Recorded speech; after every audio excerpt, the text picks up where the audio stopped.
Everyone, आप कैसे हैं? आशा करती हूँ आप अच्छे हैं। प्रभु का सुंदर सा दिन आज परमेश्वर ने हमें दिया और सुंदर से अवसर के लिए मैं परमेश्वर का शुक्र अदा करती हूँ। हम मिले हैं न्यू वीडियो में नए ब्लॉग के साथ, परमेश्वर के वचन के साथ बताने के लिए सामर्थ्य देता है, अगुवाई करता है।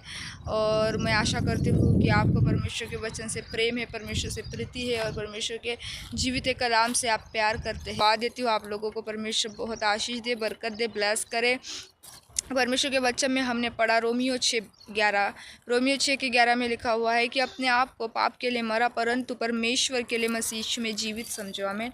अपने आप को पाप के लिए हमें मरा समझना है। पाप हमारे मरणहार शरीर में वास न कर पाए, पाप हमारे शरीर का, हमारे जीवन का भाग न होने पाए। किसी भी प्रकार से हमें अपने जीवन को, अपने शरीर को, अपने मन को पाप से बचा कर रखना है, क्योंकि रोमियो में लिखा है 6:11 में कि अपने आप को पाप के लिए मरा परंतु परमेश्वर के लिए मसीह यीशु मसीह में हमें जीवित समझना है, हमें जीवित करके सौंप देना है। परमेश्वर को अपने अंग को धर्म के हथियार करके परमेश्वर को सौंप देना है। अब तक तो हमारे अंग पाप के लिए थे और हम संसार में तो हम पापी थे और हम संसार की पापों से, लालसाओं से प्रीति रखते थे और शरीर की लालसाओं के लिए जीते थे, शरीर के अनुसार दिन बिताते थे प्रियो। लेकिन परमेश्वर के वचन में जब हम बाइबल पढ़ते हैं, जब हमें परमेश्वर की बातों को, परमेश्वर की बात है तो परमेश्वर का वचन क्या कहता है? परमेश्वर का वचन कहता है कि अपने आप को पाप के लिए मरा हुआ समझो, लेकिन अपने आप को परमेश्वर के लिए मसीह यीशु में जीवित कर सौंप दो। हमारा जीवन मसीह यीशु में जीवित होना चाहिए प्रियो। आमीन। खेत को देखकर परमेश्वर का वचन कहता है कि भूमि जो वर्षा का पानी पी कर तैयार होती है, किसके लिए? साग और साग पात उपजाने के लिए, है ना। साग पात उपजाने के लिए तैयार होती है ताकि वो क्या होती है? परमेश्वर की ओर से आशीष पाती है। आमीन। परंतु जब ये भूमि अगर वर्षा का जो बार बार इस पर पानी पड़ रहा है और पानी पीने के बाद ये अगर ऊट कटारे और काटे और नाना प्रकार का कचरा उगाए तो ये क्या पाएंगी? श्राप पाएंगी। ये किसी काम की रहेंगी क्या? नहीं। वैसा ही परमेश्वर का वचन कहता है कि जो भूमि वर्षा का पानी बार बार पी कर साग पात उपजाती है वो परमेश्वर से आशीष पाती है। लेकिन जो भूमि वर्षा का पानी पी कर भी उस भूमि में ऊट कटारे उगाए तो क्या वो क्या पाती है? ऊट कटारे उगाने के द्वारा परमेश्वर से श्राप पाती है। आमीन। तो भूमि ज्योति बोई क्यों जाती है? इस पर किसान मेहनत क्यों करता है? इस पर किसान की मेहनत होती है और ऊपर से परमेश्वर की आशीष होती है कि भूमि में हमेशा फल लगे और जिस उद्देश्य से वो सींची जा रही है, उस पर मेहनत की जा रही है, उस उद्देश्य से वो फल दे। आमीन। तो ये भूमि को देखकर परमेश्वर का वचन याद आया तो मैं आपके साथ शेयर करना चाहती हूँ। उसी प्रकार परमेश्वर हमारे ऊपर भी अपने आशीषों को दे देकर हमसे भी परमेश्वर कुछ उम्मीदें रखता है। परमेश्वर हमसे भी कुछ चाहता है कि हम वो करें ताकि परमेश्वर में हम क्या पाए?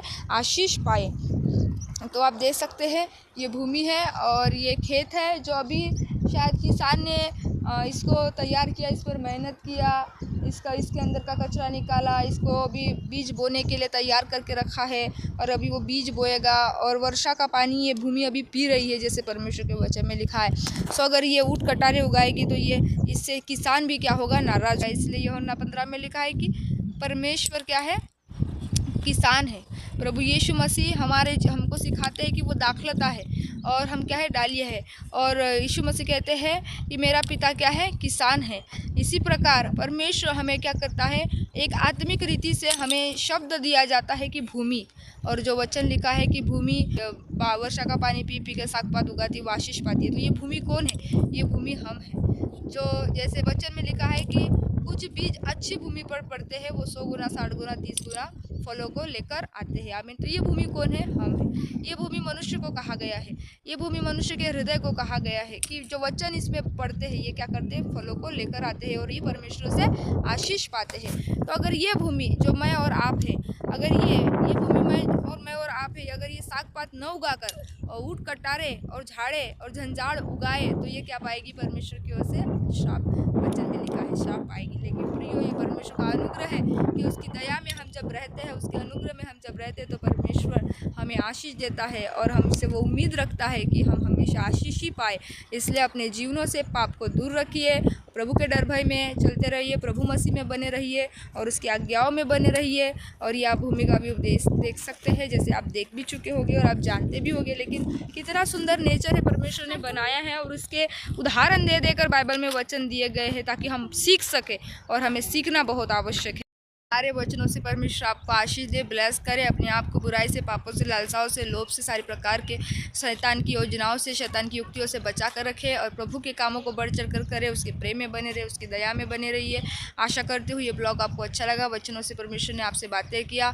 और इसी प्रकार हमारे यूट्यूब चैनल को प्यार दीजिए, सपोर्ट दीजिए, और ताकि और हम आपके लिए भी प्रार्थना करते जितनी यूट्यूब फैमिली है, और हमारे लिए भी मिनिस्ट्री सेवकाई के लिए हमारे लिए भी आप प्रार्थना करें, क्योंकि प्रभु ने कहा एक दूसरे के लिए वचन में लिखा है प्रार्थना करना बहुत आवश्यक है, क्योंकि हम मसीह में एक देह के अलग अलग अंग है। जो परमेश्वर के वचन में लिखा है कि देह एक है लेकिन उसके बहुत सारे अंग है, उसी प्रकार मसीह हमारा देह है, हम उसके अलग अलग अंग है। तो हम मसीह में भाई और बहन है, तो एक दूसरे के लिए प्रार्थना करते रहिए प्रियो, ताकि परमेश्वर में हम बने रहे। परमेश्वर का हम इंतजार करते हैं। यहोवा की बाट जोड़ने वाले कभी लज्जित नहीं होते, हम यहोवा की बाट जोड़े, निश्चय हमारा प्रभु यीशु मसीह जल्दी हमें लेने आएंगे और हमें लेकर जाएंगे। आमीन, ये हमारा विश्वास है। प्रभु आप सबको ब्लेस करे, आशीषित करे। मिलते हैं नेक्स्ट वीडियो में। Till then bye, good bye, praise the Lord, God bless you all.